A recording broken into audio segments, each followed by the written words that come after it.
All right, welcome to Lutheran Answers. My name is Megan Maldonado, and I'm on with Lisa Cooper. Lisa, nice to meet Hello. you. Nice to And meet you too.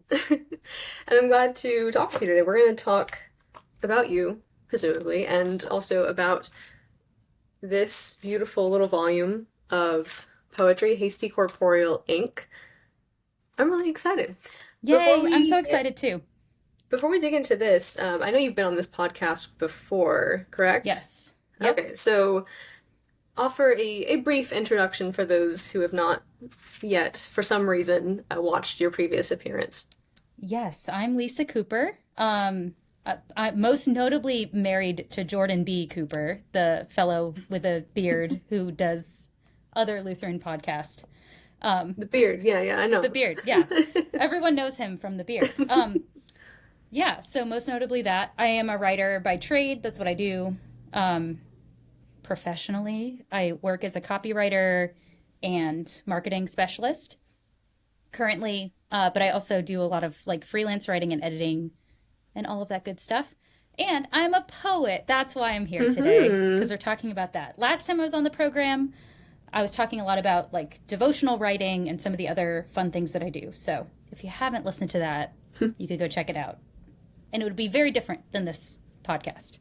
So, Well, thank you. On that note, actually, you mentioned that you're a poet, um, obvious to this, but you start off in your introduction, I believe, with a little anecdote from your childhood about, I believe, another work of poetry. How long have you been a poet, would you say? since I was really little, I've been writing like silly poems since I was really little, at least. Yeah, I What's a silly poem? probably like six, five, six. Ever since I've been writing poetry. Hmm. Um, like And- haiku. Oh, Haiku would okay, be like gotcha. like little poems, acrostics that little kids do. Those kinds of things. Not like Hmm. serious, tormented, more teen kind of poetry. At least not Interesting. immediately. You know how like Interesting. teenagers write the most sappy, depressing poems.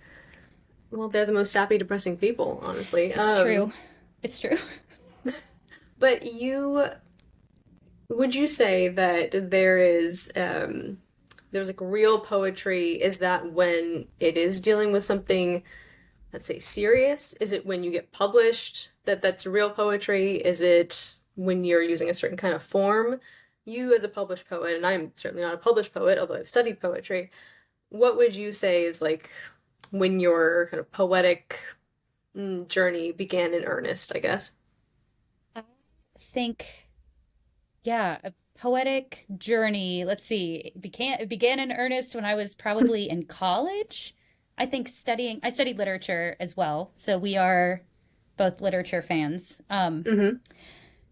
Although I was more like Russian lit, Native American lit, not so Mm. much medieval, sorry. Although interesting, for sure. Um, Pandering, but continue.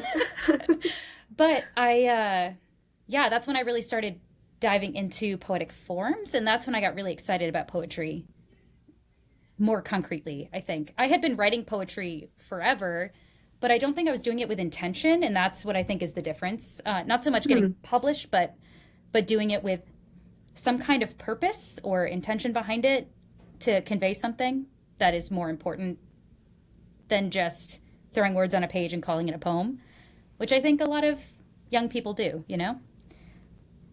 Or maybe they Hmm. don't understand why they're using certain devices or whatever. That doesn't mean it can't be poetry. It just means for me, my standard for my own poetry is that there has to be some kind of intention behind it. Well, I'm glad you brought up standards because you call yourself a formal and constraint-based poet. Yes. What does that mean for the uninitiated who don't Yes. know? And we can even start before you describe maybe your own approach. What is form or constraints? What do those mean in relation to poetry? Yeah, so forms are that which structures a poem. And so formal poetry would refer to those structures that have been established and kind of recapitulated a bunch of times. So, for example, I think a lot of people know what a sonnet is. Shakespeare popularized the form. It's got a certain number of lines, it has a certain rhyme scheme, it has a certain cadence for the meter. So all of these things kind of work together to create a certain form of poem that conveys one particular idea that normally has like a turn at the end. There's like a volta, is what they call it, at the end. The last two lines are supposed to kind of turn something, change something up from the rest of the poem. So this structure would be a form. And there are tons of them. And I mentioned haiku earlier. That's more of a syllable based poetic form, but there are all different kinds of different things that would create shape to a poem that wouldn't just be what we call free verse, which is just lines with no real poetic devices used to kind of give them shape. So no rhyme, no meter, probably line break, but maybe not. There's a lot of non-line break poems now, and they call them, there's a name for them, but I can't recall. I think it's like paragraph poems or something. You know what? I'm useless after the 19th century, I think, and even probably Nice. after the 16th. So, yeah, certainly, I think modern and postmodern poetry is not. It's not always my forte, although I have to read some every now and then. But continue, Yeah. please. It's difficult. There are definitely different shapes of poems now in like modern postmodern realm of things, which is why I sort of incorporated different styles in my book that includes like not only kind of older styles like sonnets and ghazals and sestinas and all of those that anybody who's kind of studied poetry might be somewhat familiar with, but the newer things like anagram or any of those kind of constraints are kind of they've developed later, I guess. Okay. And so Hopefully you that answers being the question. I think it does. I think if someone's familiar with you know, shall I compare thee to a summer's day, there's a rhythm, what we call meter, to the way that you're writing. And so the difference between a novel, which is written in prose, which has no constraints, to use your word, on how it should sound, whether it's line by line or the rhyme or anything, that's prose. And then poetry or verse is when there are, again, constraints to the sound, the cadence, even the shape, as you're describing. So, Yeah. with all that, why then clarify that you are a formal and constraint-based poet? Isn't that just poetry, Lisa Cooper? I wish, but unfortunately, no. I think recently there have been a lot of poets who have gotten a lot of notoriety who don't do any of those things. And so stepping into the poetry world at this particular moment in time is interesting because we have all of the social media platforms, Instagram especially, being the vehicles for a lot of people to gain popularity with their poems. And it just, there are lots of like small kind of quippy sayings that people have, and they're calling it poetry, but it has no rhyme, no meter, no form, no structure, no, even like they don't illustrate anything. They don't give you any kind of image. Even it can be like, I should just pull up some poems, but Are you to read you calling out some bad ones. Ruby Yeah, Ruby Kaur? Kaur. Yeah, everyone knows that's who I'm talking about. And I don't Yeah. want to poo-poo on her. She has made a lot of money writing poetry, more than any poet probably Yeah, has that's what I'm ever saying. You made. can criticize her. She's got enough money. She can handle I'm it. I'm very happy for her that she has been so successful. But and I do think that she's opened the door for a lot of people to learn to like poetry who otherwise wouldn't, which is cool. But hopefully they would grow up beyond that. You sound unconvinced as you're explaining it. Probably. Probably a little. You remind me of my English teacher in high school who said, the Twilight books, they are what they are, but they're getting kids to read. And I'm like, listen, which I read them too, so I can't talk smack too much, but I have it's the not. same thing. It's is it getting the kids into poetry? We'll see, I guess. I But have I have heard a lot of people say I started with Rupi Kaur and then I was excited about poems, and so I started reading other ones, and that's how I found etc. Like Hmm. Shakespeare or something. Okay. Well, then So I think Google is an asset in this way. People will just look up nice, good poems I would like, and then they get things that like Shakespeare or something. I'll allow it, I guess, but Nice. only with much skepticism. Yes. Um, so if then if Ruby Kaur or if other poets who don't really adhere to a particular form, although she certainly has her own aesthetic that's very recognizable, as you're saying, very Instagrammable even. Yes. Yeah. Is this just the direction that poetry is moving in? Are you trying to bring it backwards, or are you just imitating something old? Why aren't you going with the flow? Why aren't you free in your verse? It is um I think the essence of poetry is how can you convey something beyond what the poem actually says in such a constrained fashion? Like, that's why I like it, because there are these kind of conventions that add meaning to a poem when you're so free with your verse. And I don't know, willy nilly with how you put words on the page. I don't think that it conveys with the same power the message that you're trying to convey. And so I'm not trying to like just do what's old. The goal with this project in particular was to try to take the spirit of the thing. What is a sonnet trying to do?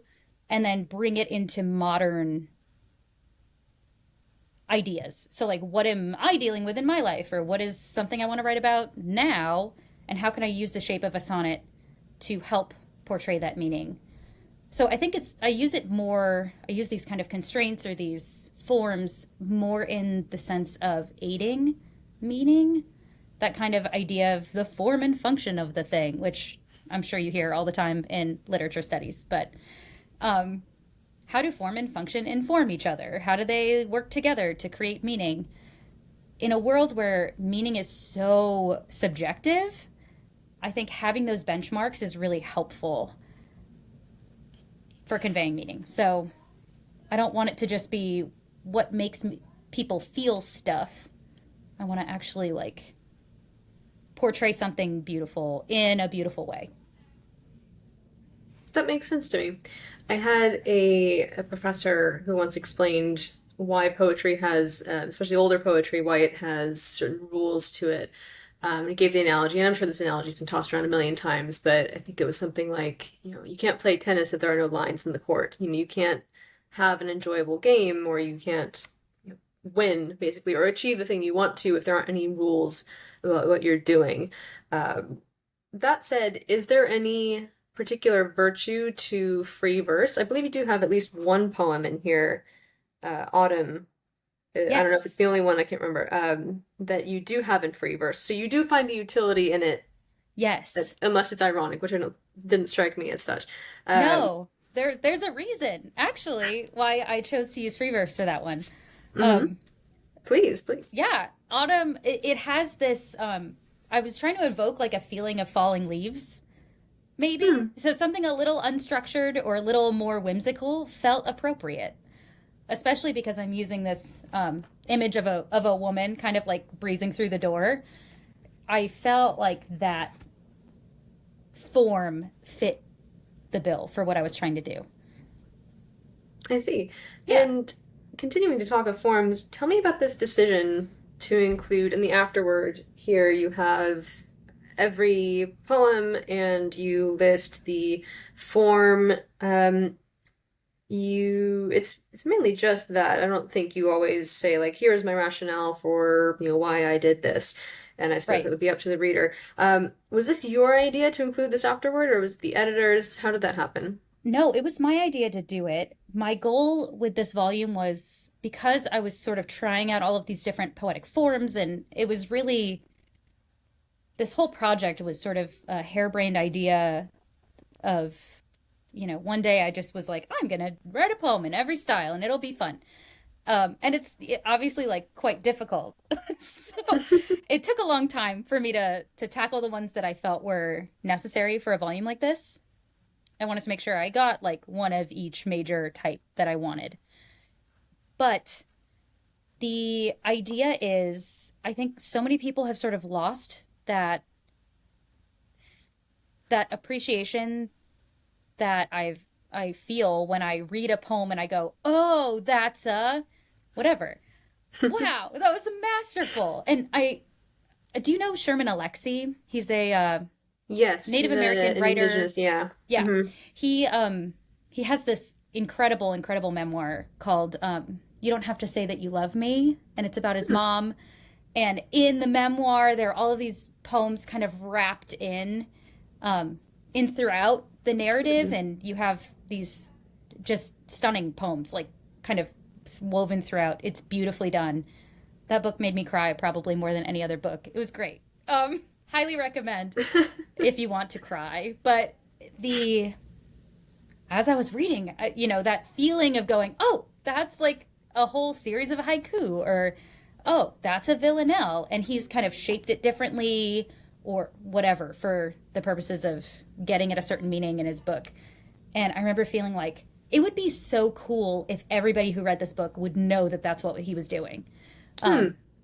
And it wasn't just that, it was also reading other poetry books and kind of having that aha moment that I really enjoy. I love kind of seeing behind the scenes and getting an idea of why they would have made the decisions that they made when poets are forming things a certain way.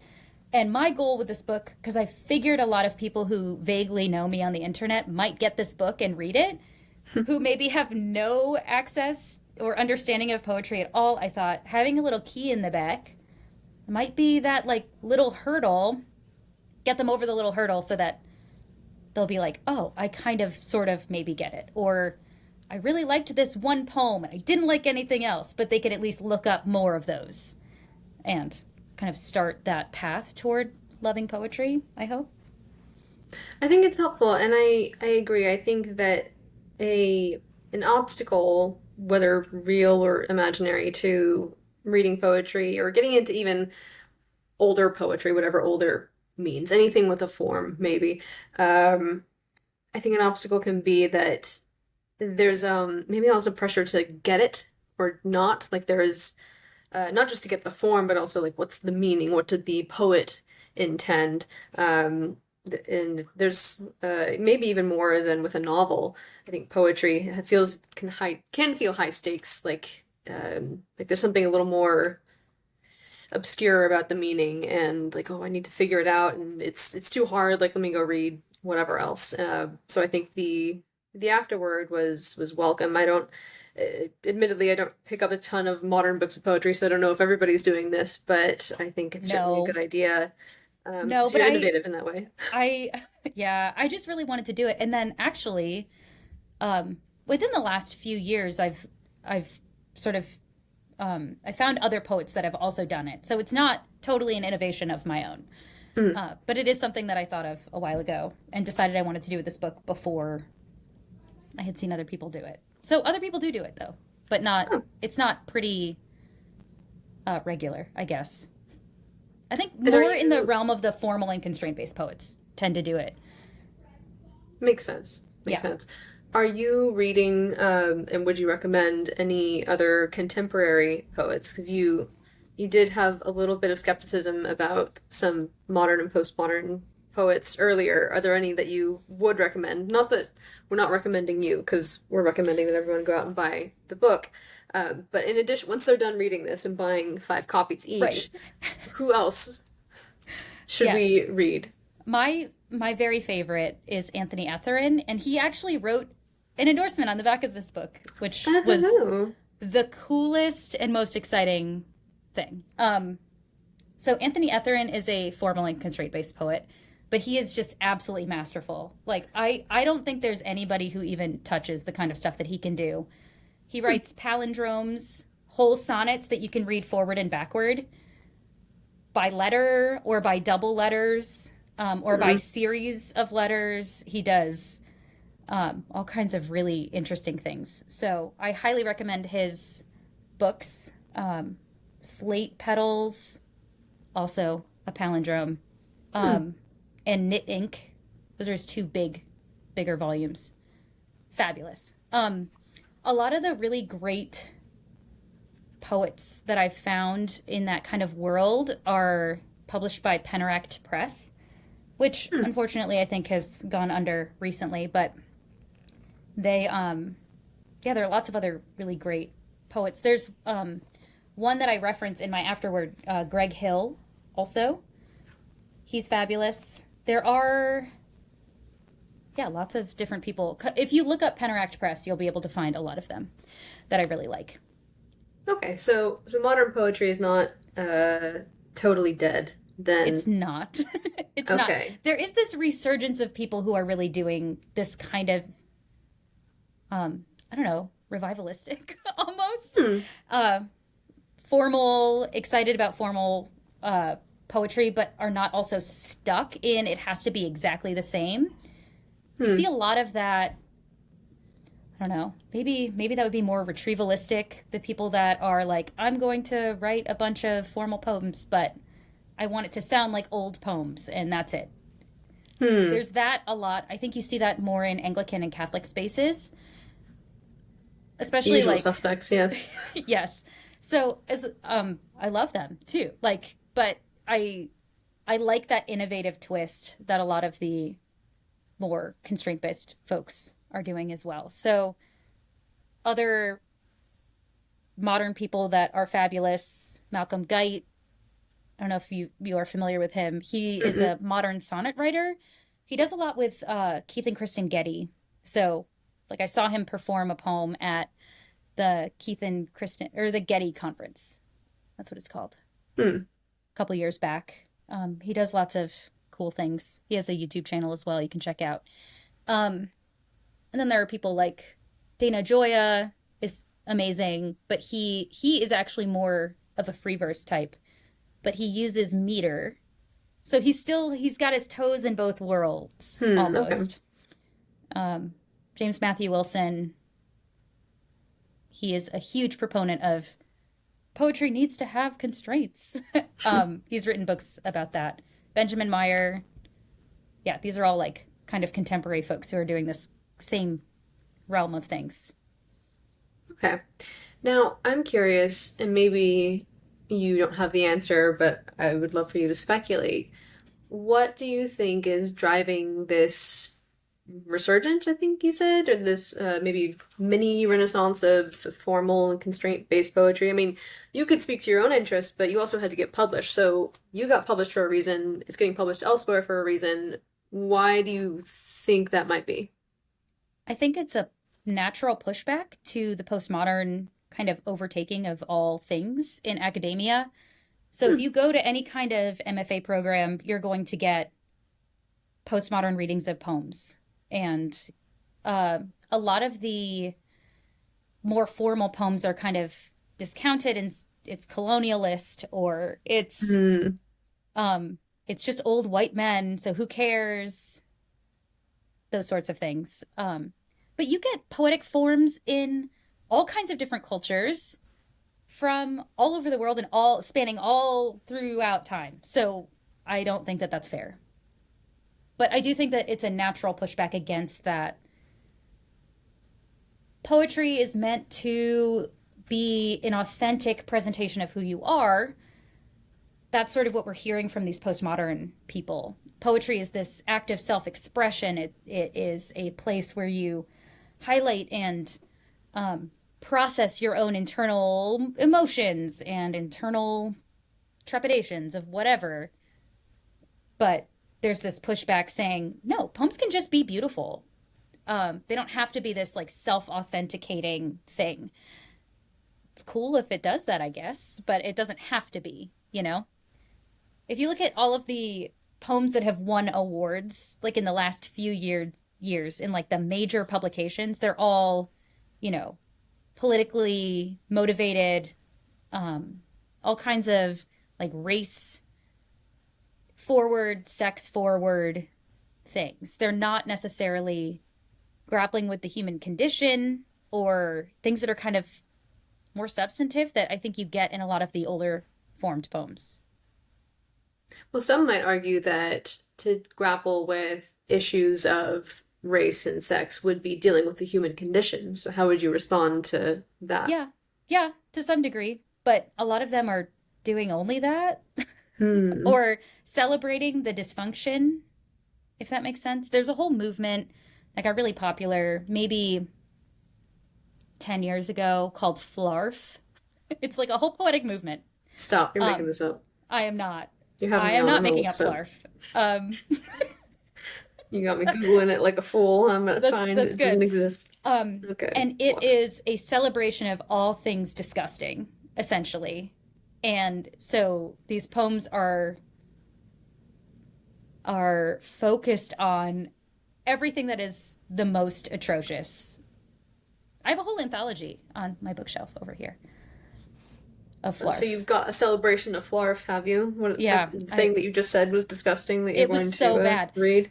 I got through some of it. I went, this is disgusting. I'm not reading any more of this. But What does Flarf mean? What is the etymology of Flarf? What do we is it that is just a it's like a nonsense word for nonsense I poetry? Like what I is this? actually don't know. I feel like we should be looking this up. Well, you're the Flarf expert here, not me, I'm not. I'm not. I know that this is a movement that has happened. It's an experimental poetry movement that began in the early 2000s. Okay, so I was a little off. It wasn't 10 years, it was more like 20 years. Cliches, words, grammatical errors. It began That's just online. Twitter. Yeah. Yeah. So instability, uncertainty, those are like the key issues that they want to Hmm. celebrate. Anyway, it was a whole thing. This is part of this kind of movement in postmodern poetry that just celebrates gross, grotesque. It insists that you gaze upon it and are disgusted. So, for the poems that have won awards that do that, I would say that's not really grappling with the human condition. That's making the human condition a spectacle. Hmm. Um, but if it is actually grappling with the human condition, that's cool. I like that. Do you think that if one does not hold to there being an objective standard of truth or beauty, that that person can write good poetry? I'm sure they could, theoretically. But if poetry is supposed to deal with something true and beautiful, and that person doesn't have a sense of truth or beauty, will it be I, good poetry, do you I, think? it, I guess it depends on if they get lucky. So, um, I do think, I don't know, it's sort of like sometimes people just hit it big with a song that hits the right nerve or says the right turn of phrase, and it works even if they don't believe it. I don't know. I think poetry is kind of the same way. I think you can kind of get away Well, with that's things. popular. Like, yes, things can be popular, certainly, but can they be Right. good? I think that's what I'm getting at. Like, according to your philosophy of poetry. Yeah. Yeah. I am certainly much more of a fan of the poems that are written by people who do have a sense of the transcendent and Hmm. truth, goodness, and beauty that is rooted in God. But I recognize that that's not the case for a lot of people. And I do read really broadly when it comes to poetry. And I have liked stuff that is outside of that kind of realm of things. Um, I think it's just natural law, like because God has created us with in an ordered existence, living in a world that is ordered in a beautiful and significant way. I think people resonate with that even if they don't know what to call it, or even if they would reject that it exists. Hmm. So I think that there's a possibility of that. I think it might be harder to do. You're being generous, I think. No, I agree. I think I think this makes sense. And on the note of poetry having a sense of the transcendent, your publisher, then forgive me if I mispronounce Whip and Stock? How is that Yes. pronounced? Okay. Yeah. No, Whip that and was Stock good. publisher. It's a Christian publisher, as far Yes. as I can tell. And your back blurb says that you stay, quote, rooted in the Christian tradition of truth, goodness, and beauty. I'm interested to know whether you would categorize your work as Christian poetry. And if so, Interesting what does that question. mean and why?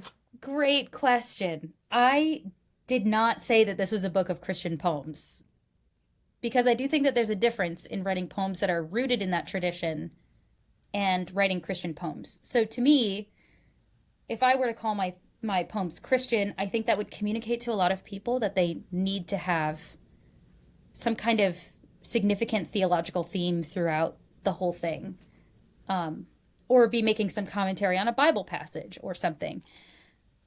And not all of them do that. I think there a significant amount do. I do have quite a few more like theologically oriented poems, and certainly I think I did sort of a series of anagrams that were psalms that were rearranged to be kind of devotional. Yeah, I think the difference would be that they're not didactic. They're not meant to be teaching tools in the Christian church. Maybe someday I'll publish a book of poems like that, but this is not that. This is, if you open it up, you might read some kind of depressing random things that are not, but they're rooted in that tradition of understanding the transcendent goodness of God and the beauty of his creation and the idea that we can create something beautiful with our words, like God did, as he like created all things with his words. There's something beautiful about that, and I think hopefully that's reflected in the way that I've written some of these poems. And yeah, they're not all just Bible verses or something. Sure, So sure. Is there anything uniquely Lutheran about your poetry or about your practice, if not the poems themselves? interesting. Probably the existential angst is very Lutheran. Um, That's the I don't know. Midwest emo. That's not the It's Lutheranism. that too. Nah, I think they go hand in hand, man. I think that's where it all comes from. I think that's why most Lutheran converts, because I'm a convert, you grew up Lutheran, so you don't have the I advantage of did. having suffered outside of Lutheranism to get into Thank Lutheranism. God. So, God knew I was weak and I wouldn't be able to last outside of the home church. So I was, made Lutheran a month into my life. But praise the Lord. I think I just read actually on Twitter you had posted as a teenager Yeah. so you grew up in a Christian household though, Mostly, nominally. yeah, nominally Christian. Yeah. Okay. Um, and it was in that environment that you were also beginning to write poetry. Did those two have any connection in your youth? Ooh, good question. Um, Probably not. I do think that as I dove into Christianity, that is also at the same time that I kind of dove into writing poems too, Hmm. more frequently, at least. And I don't know if it's just that when you're in your teens and you're just like trying to figure out who you are, processing in that way makes a lot of sense. I Unclear. mean, it could be. I think, although it seems like the kids are all on the TikTok and whatnot. I'm not sure. Hopefully, they're still writing poetry, but I sure hope for so. you, I think it seemed like it was a very natural thing for you, such that you were saying, well, doesn't everybody do this? And Right. I think certainly there are a number of young people who do, but I don't think everyone does. It seemed like it was a pretty, I don't know if we would say it's an innate quality, but something that came very naturally to you in your Yeah. youth. Yeah. I also play guitar and write music, so like that Hmm, also was a factor in that, writing lyrics and writing songs and stuff all kind sure, of at the same time, you know. sure. But you said as you, I don't know, would you call it a conversion to go from one Christian denomination to Lutheranism? It does, I'm sure it can feel like a big leap. Yeah, well, the problem I did say on Twitter that I converted when I was 16 Mhm. or 17. And I do think that's true. So I grew up in the Episcopal Church, and um, I was taught that Jesus's resurrection probably didn't happen. Jesus Mhm. maybe wasn't even a real person. maybe like maybe he was, but if he was, it was just he was like a good teacher, and we, Hmm. not everything he said was true. Um, I grew up in such a uh, an Episcopal church that was so far afield of traditional Christianity Hmm. that by the time I heard the gospel when I was like 16, 17, I had literally never heard it. Like Hmm. nobody ever taught me how Jesus's life, death, and resurrection had anything to do with me. And so I happened to be studying the Nicene Creed in confirmation, and that's how I heard the gospel for the first No. time. So pretty cool. Um, but I do think that uh, there's something very powerful about the creeds in that way, that they summarize the faith in such a beautiful and succinct way that it can reach people who say the creed every week, even though they don't know what it means. So yeah, I do think at that point I would have considered myself an atheist. Well, maybe Hmm. not an atheist. I was more agnostic. I knew God existed. I knew He hated me Hmm. because I knew that I stunk.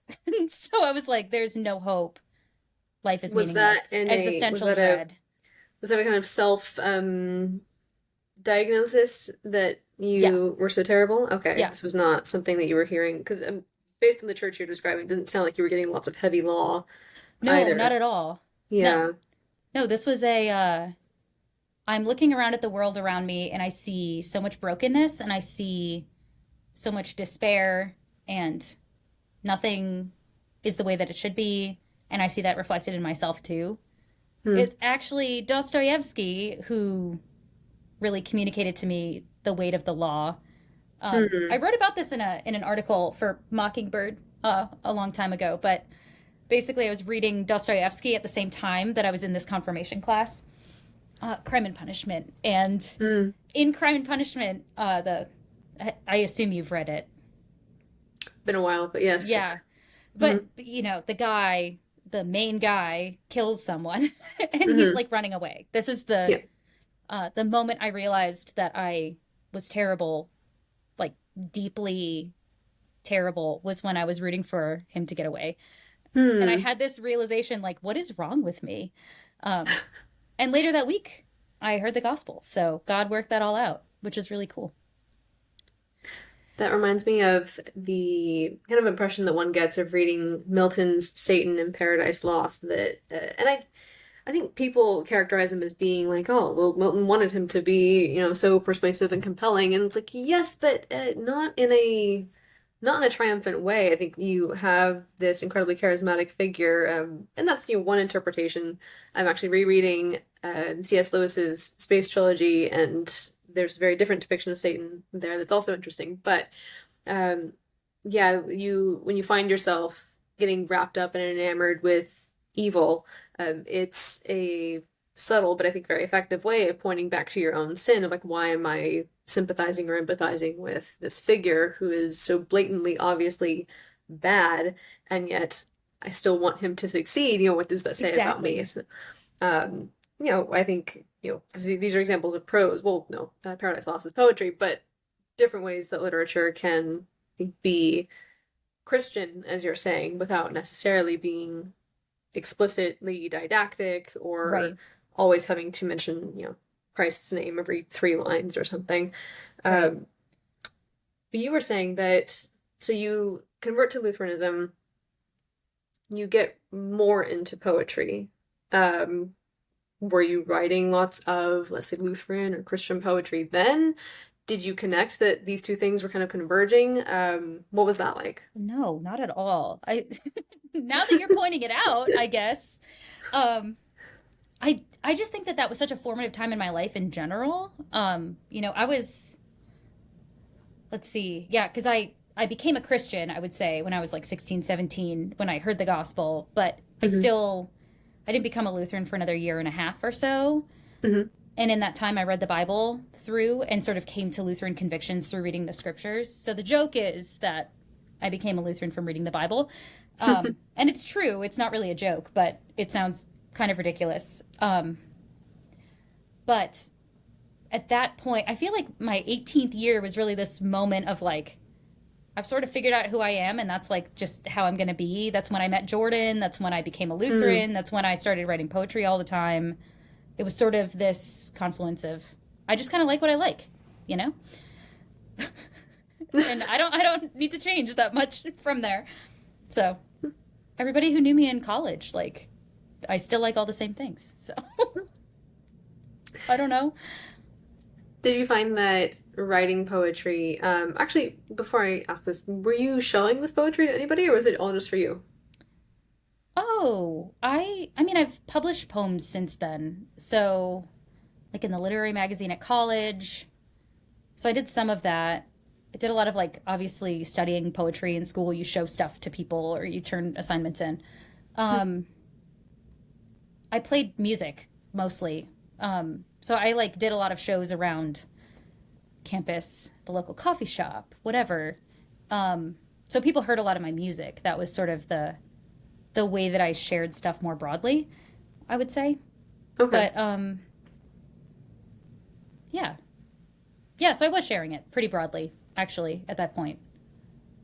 Okay. But, Yeah. and this was all the poetry you were writing was always shared. I think what I'm getting at is what can be the purpose or the helpfulness or the utility of writing poetry? Is it always something that's Uh, shared? Does it help you work through something?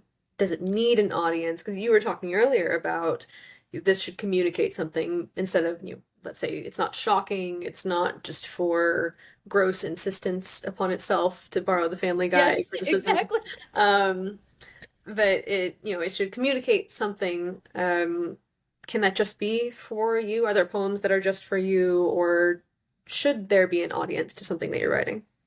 I there's a really interesting article by Stephen Dunn. And he's a very well-known poet who he has some of the best volumes of poetry that I've read, and he writes in free verse. So fun fact. But Stephen Dunn has this article about how much are I forget the title of it, but he basically talks about how much are we supposed to reveal of ourselves in our poems, and is it Hmm. appropriate to bring something so private and make it public?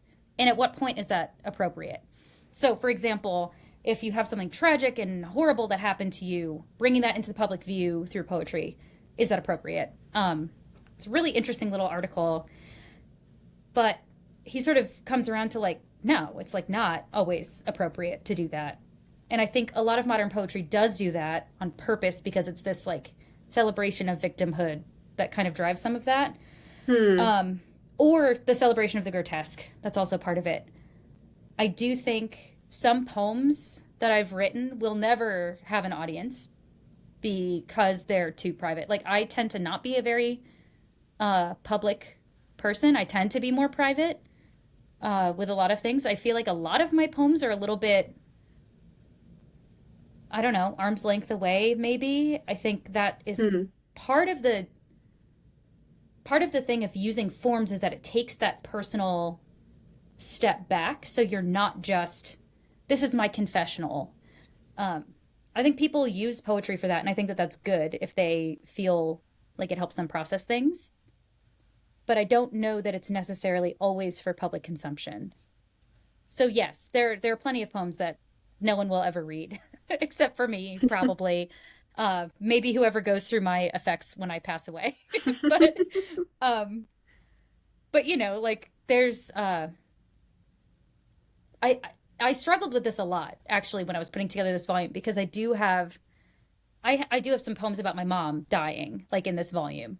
Hmm. And so to deal with her death in a way that honors her but doesn't like detract from kind of the weird and complicated emotions that come with it is hard, especially because she died of an overdose. And so I feel like struggling through what's appropriate to put in there, what's not appropriate to put in there, was a little bit of a challenge. So, Sure. yeah. And if the question is too personal, by all means, we can skip it.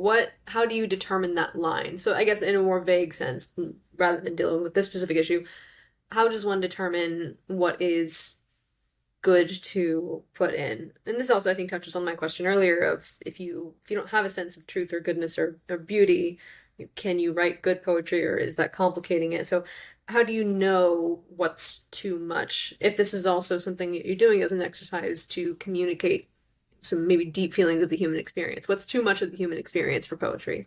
And how do you Yeah. know? I don't know how you know. I think it's just I you don't just know. do the best you can. Just do Um, it. I don't know. I don't know. For me, I think a lot of it was like what is not going to be dishonoring was sort of the Hmm. line here, because I think a lot of times when you have complicated emotions about things, they can be pretty brutal, and they're also to some degree maybe not true. I Hmm. don't know if this makes any sense, but you can kind of hype things up in your head in a way that is not aligned with reality, and I think poetry kind of lends itself to that. That you can ruminate on things that maybe are bad. Hmm. So I think that there's a line where if it could be hurtful to someone or cause harm, it's not worth publishing. Hmm. Um, it, and that maybe is part of my reaction against this whole victimhood complex that a lot of people kind of thrive in at this particular moment in society. That I don't think it's right to just, prance around all of your trauma on display. I don't think that's necessarily useful to anybody. And if anything, it kind of detracts from the fact that you've endured a lot.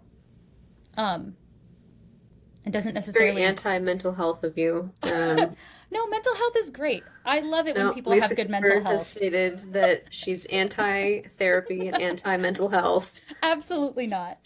That stuff is great. If it works for you, that's great. I just think that at some point, you have to make a choice if you're going to live through something or if you're Hmm. going to dwell in it. And so that was kind of the rubric I used, was like, what was a stepping stone forward, and what is this kind of self-indulgent wallowing in pity, you know? Mm-hmm. You're reminding me of an essay that I've assigned in my writing class. This is not a creative writing class. This is like college writing, whatever. But we at in the Columbia curriculum, there's a an op-ed essay assigned. The justification being, oh, like you're taking what you learn in school, not just how to write, but also everything else, and you're sharing it with the public so that the public can benefit. It always seems like the same three people are writing op-eds, and it's the same three people who've been writing them for like 3 decades. But True. there was one, it was published, oh my gosh, 2021. If you hadn't read it, I recommend reading it. It's called When I Applied to College, I Didn't Want to Sell My Pain. And this is a student, I think he was a senior at the time when he wrote this, describing, like, I don't want to talk about how he said, like, I'm from the hood, I'm from the projects. I don't want to talk about stuff that happened in my family. I don't want, this isn't my introduction to the school that I want to go to. And he cites a friend, I think, that had written some kind of version of that essay and didn't really know if she got accepted based on her accomplishments or what had happened to her. And this is, and so I'm wondering if poetry, postmodern poetry, is not the only genre that's getting affected by this exhibition of the self, this like gutting and putting it onto the page. I'm curious about why it's such a trend, but it seems to transcend just poetry. It's getting in so many different kinds of writing, lots of different op-eds too. But I think the college essay, there's this idea that if you can, I think, present yourself as being so put upon in life, then you should have somebody give something to you. I don't know. It's a little bit transactional, but what you're selling is your deepest, darkest secrets and the most personal pains that you've probably experienced. Um, this isn't really a question so much as, well, maybe it is. I'm wondering why might we say that so many different genres of literature have they become narcissistic? Is it narcissism? Is it an age in which truth is so subjective that the only thing you know is the stuff that you've been through? Um, I don't I know. I think don't know what that's your take it. is. I do think that's it. I think Solved. that's Okay. yeah, solved. Perfect. Nice job. Hmm. No, I think this is one of the reasons why I had wanted to go into academia as well. I had wanted to go into literary theory. That was um, my Dodged a love. bullet on that one. I I would. know, right? Mm-mm. Yeah, yeah. That's a whole other story. But yeah. Anyway, I do think there is there's a prevailing, I don't know, ethos of like the time, zeitgeist, whatever you want to say, where everybody who writes on something, it has to be out of their own experience. So, and I don't know why this is. so, Hmm. um, but I do think that it has to do with this kind of subjective idea of truth. I think people feel their victimhood so publicly at this particular moment in time, too. I think that is also probably key in that. Hmm. Maybe, I don't know. I'm thinking about, for example, like I have been working on a book pitch about IVF and other assisted Hmm. reproductive technologies. And as someone who has not used assisted reproductive technologies, it's a hard sell for me to say, I care about this topic and I want to write this book, even though I don't have experience with, like, personally with these Hmm. things.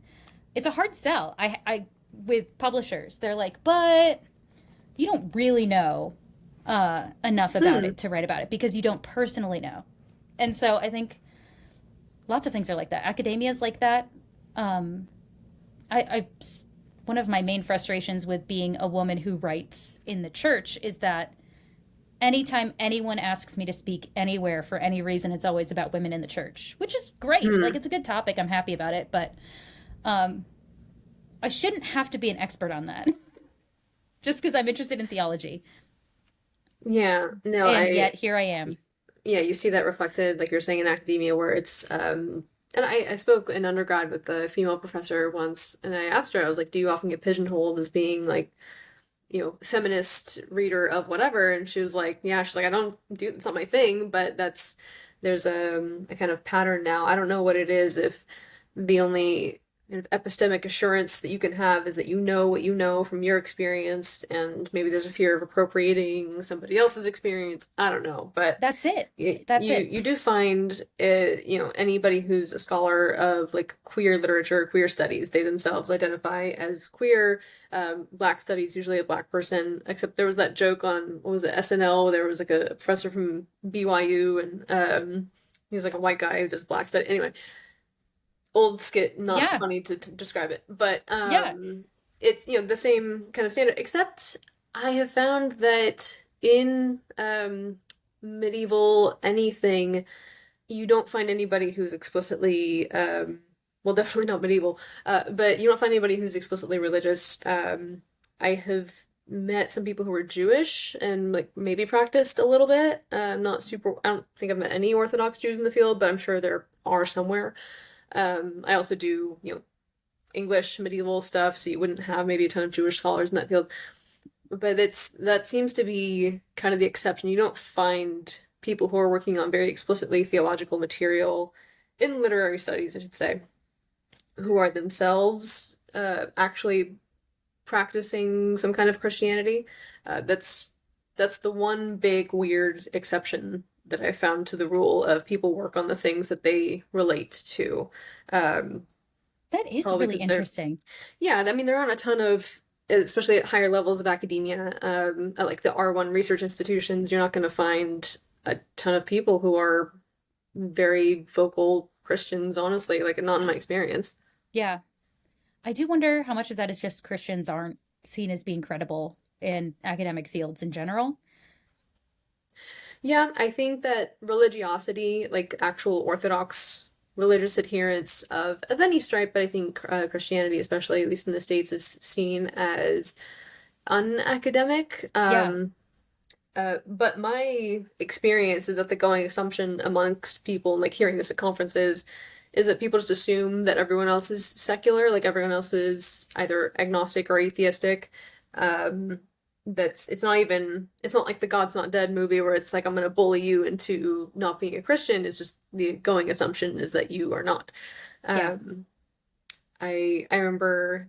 So I haven't always worn a cross or a crucifix, and to be perfectly honest, I would be like insecure about the thought of doing so on campus. But when I started, a couple of years ago, I you would think I was wearing like some kind of swastika or like some kind of. Hopefully, it doesn't get this video taken off. Just edit that part out if you need Yeah, to. Remy can edit it out if it's needed. Yeah, but as some kind of hate symbol or like something very like Right? violent or frightening. It's like kind of like looking back and forth at it from my neck to my face. Yeah, it's I think a going assumption that there's not a presence there, at least not of Christians. I think other religious groups, depending on the one and depending on the campus, can get a little more sympathy, but not us. And yeah, you don't have a lot of scholars who I see working on it. So if there is any assumption or idea that medieval studies is like the bastion of either Roman Catholics or Christians or people who are just conservative of some kind in general, it's not at all the I'm not case. It's surprised though. I'm not surprised. I do think that, especially in literary studies, literary studies have been so anti-Christian for so long.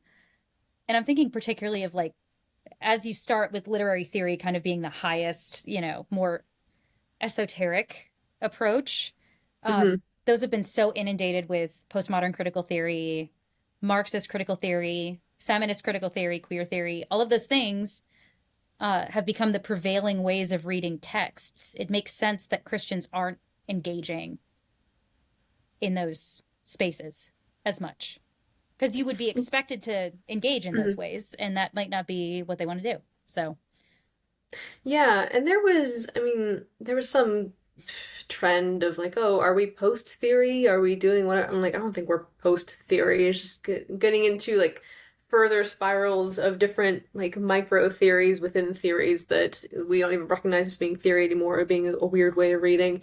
But it is, I would say, a challenge to navigate or explain how to do something like a close reading of a poem. Like, how do you, on the one hand, recognize that there is objective truth, and I think that authorial intention can matter to an extent, although you don't have to know it in order to get an impression of the poem.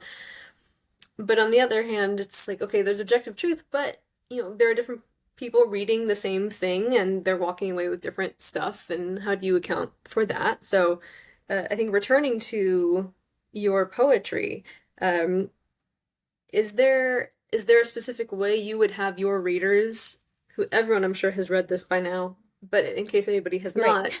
not, um, is there a way that you would prescribe reading your poetry or recommend? How should one read your poetry or poetry in general? I know you give the assistance of understanding the form, but um, what does it what does it look like for you to sit down and read poetry? Yeah, reading, uh, it's hard because, in some sense, like a subjective reading or a reader oriented reading has become the standard. And that is a postmodern way to read a text. So, if you are in a class and you're reading a poem, the chance of your professor saying, "What do you think? How does it impact you, or how does your life resonate with this?" That is a very postmodern way of reading a text. And I don't think that it's necessarily all bad. I think it's bad in academic circles. I think it's stupid when we do it there. But um, sorry. But I do think, authorial intent does matter to some degree. To some degree, you don't have access to that.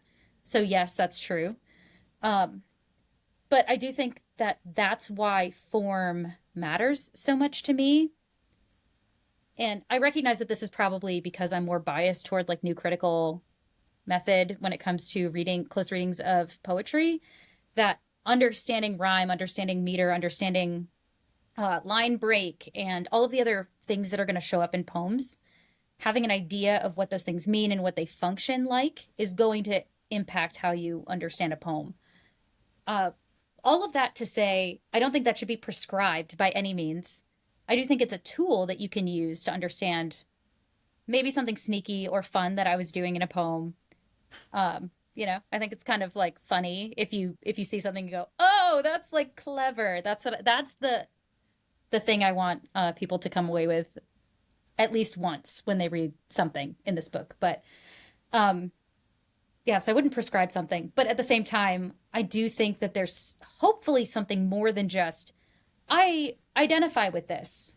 I think that's great if you do. If there's something that you identify with and it speaks into your experience, or your experience informs something that you're reading as a poem, that's great. But I don't think it should just stay there. I think there should be some engagement beyond that, if that makes sense. Maybe like I think it slightly does. further. Like maybe take a step further because it's uncomfortable.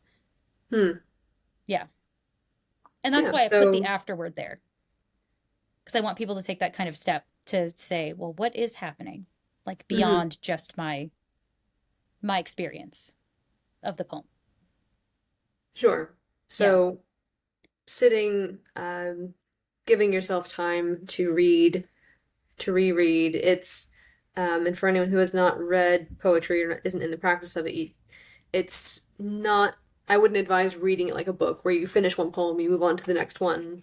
I mean, that's what you do when you're trying to get your assigned reading done for your poetry class that you took in school. But otherwise, sitting, reading, rereading, hearing it aloud, so reading it to yourself, which historically has been a practice for poetry, but isn't super necessary when you're working with free verse because there's no sounds that are super critical always to catch. But poetry, especially that is using certain kinds of form, you definitely benefit from hearing as well as reading and seeing with your eyes, obviously. So yeah, take your time with it. Take notes. Return to the ones that you feel, I don't know, that you're wrestling with. Maybe you feel like you didn't get whatever that means. Because I think, yeah, there's Lisa's intent for the poem, whether you know what that is or not. But it's not a game of can I read Lisa's mind or the poet's mind. It's yeah, understanding what's there on the page, and that's really all you have to go with. And the form is part of that. So this ended up being a little mini class on how to read poetry. Yay. I love it. Yay. So, I do this for free. I should start charging. But, Yeah. Actually, I have a question for you. Oh. Yeah, just to be Mm-hmm. interesting. As someone who does medieval studies, do you have like a preference for those kind of Anglo-Saxon or like more alliterative poems that like would have kind of shaped a lot of that time period? Like I don't know, the way that people wrote poems then. Do you Sure, prefer yeah. that? So, alliteration, for those who don't know, Oh, yeah. alliteration is when you have sounds, consonant sounds that are successive or just sounds at the beginnings of words that are successive. So, oh gosh, I'm so bad at coming up with examples on the spot, and I know you have some. Megan Lisa, if Maldonado meets Lisa Cooper. There's yeah, one. Three yeah. M's in a So row. right, exactly. Yeah. Thank you. I'm not the poet here. I merely read poetry, and forget it instantly after I read it. Right, so that was an organizing principle. Alliteration was an organizing principle for poetry in Anglo-Saxon England. And then there's something called an alliterative revival in the later Middle Ages, which is often the literature that I read. And so yeah, I do enjoy it. I wouldn't there's something weird about, at least for me, I can't speak for all academics, but like the thing that I study, it's something I enjoy, but in its own way. It's not, I don't read it for fun. I don't, I I, understand. That's why I was yeah, wondering. Because it's yeah. such a preference thing.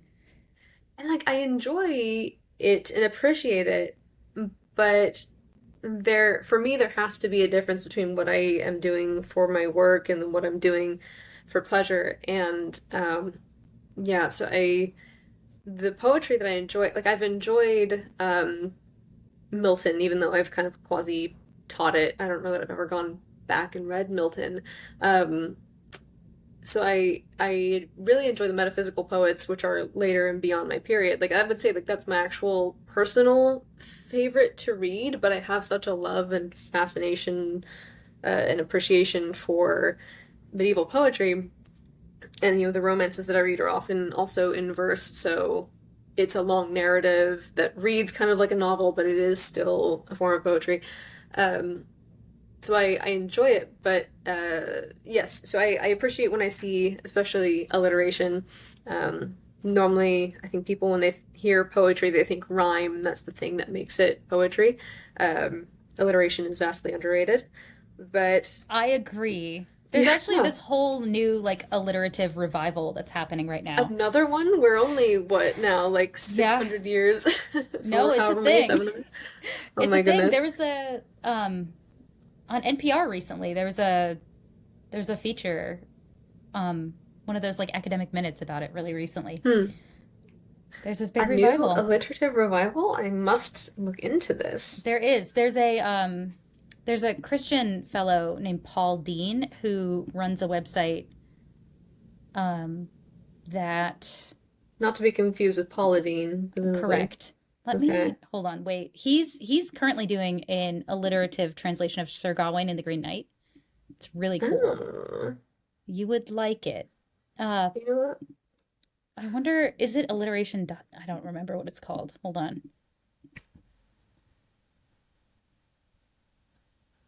I don't know. Maybe I'll put it in the notes. Yeah, Forgotten Ground Hmm. Regained. It's on Okay. alliteration.net. Hmm. So, but you can look up all the different authors, modern authors who are using alliterative verse, and I'm on there, which is fun. Oh. Ho, ho, ho. Okay. Well, it's a good thing we talk. Um, I will look into that. Okay. Now, I want to ask you a final question. Yes. And if we, keep talking, fine. But I don't know what the parameters were for me to talk, so we can go on for another 5 hours. I don't know. Sweet, let's go. The longer we talk, the less likely it is I have to put my kids in bed. So, There you go. you Okay, know. well, no, we'll keep going. We'll just read through the whole book. Yeah.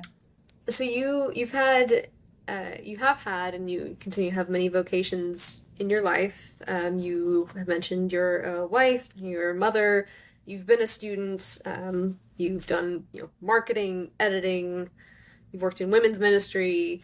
I'm sure there's many other vocations in your life.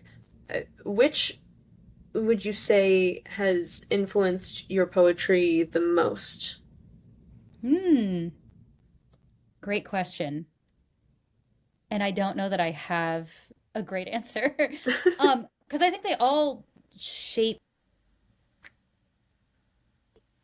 they all shape my poetry because I feel like they all shape me and that it like my poetry is a reflection of me, even though it's not.